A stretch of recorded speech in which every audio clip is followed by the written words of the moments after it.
archaeologists have found evidence that disproves the idea that the Clovis people were the first to spread across the Americas via a corridor between the ice sheets of modern Canada.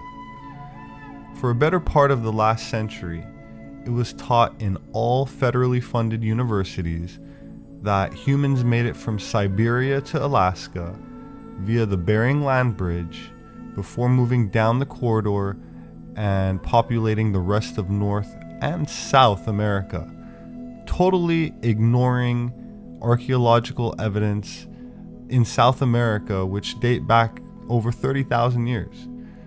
So now the obsolete Clovis first theory is finally put to rest.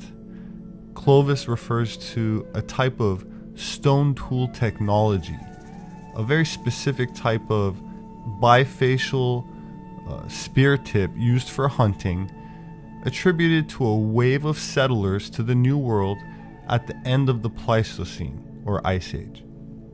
In my books, I link up this Clovis spear tool technology to what is called Solutrean technology in Western Europe. This concept is still considered radical in American anthropology and very controversial anywhere where the United Nations has any influence on academia. It implies a Eurocentric perspective on the peopling of the Americas, at least in part. And despite this unpopular concept, a remarkable series of several dozen Solutrean-style stone tools dating back between 19,000 and 26,000 years have been discovered at 6 different locations along the United States East Coast.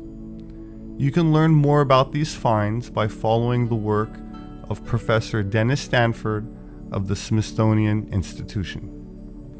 Another fascinating Native American artifact that I document is this green slate stone swastika. And if you look closely, you can see that they are snakes or serpents. This symbol was outlawed in 1940, with Native American tribes abandoning it for political reasons, and it seems odd that it is still forbidden 70 years later, especially when it was held in such high esteem by so many Native American tribes. Enough so to not only be posted on Arizona highway signs before World War II, but the swastikas appear on Clovis spear tips if you look close. So what's the danger here? Are we at risk of a Native American uprising and takeover? Or is this ancient peaceful symbol with global distribution since the Ice Age getting a bad rap by the seemingly academically corrupt winners of World War II? And if so, what aspect of prehistory are they trying to hide? While 1492 is probably most famous as the year given for when Christopher Columbus sailed the ocean blue, it was also a time of great change in Europe, where Jews were facing a choice of mass conversion, expulsion, or worse, a time historically known as the Spanish Inquisition. It seems much of the history we were given about Columbus and the peopling of the Americas is false. Now, talking about Christopher Columbus, a lot of people don't know, but I'm sharing this with you. He was a converso, meaning he too was a crypto-Jew or a Jew in hiding.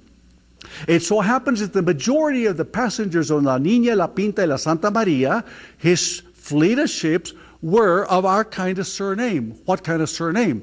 Hispanic surname, Spanish surnames. We are the descendants, many of you are descendants of the secret Jews of Spain.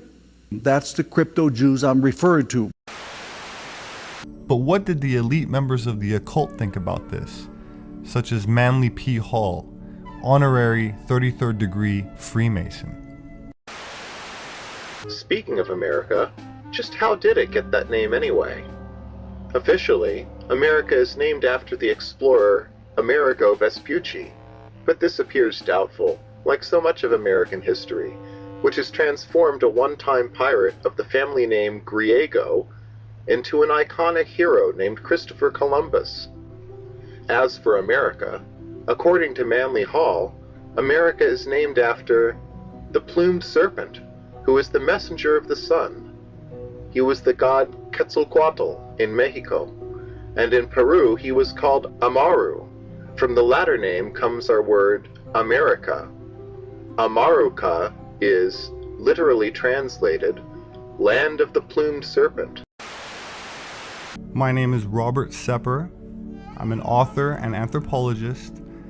I would like to thank my subscribers who share my posts, as I rely on word of mouth, and I thank you very much for listening.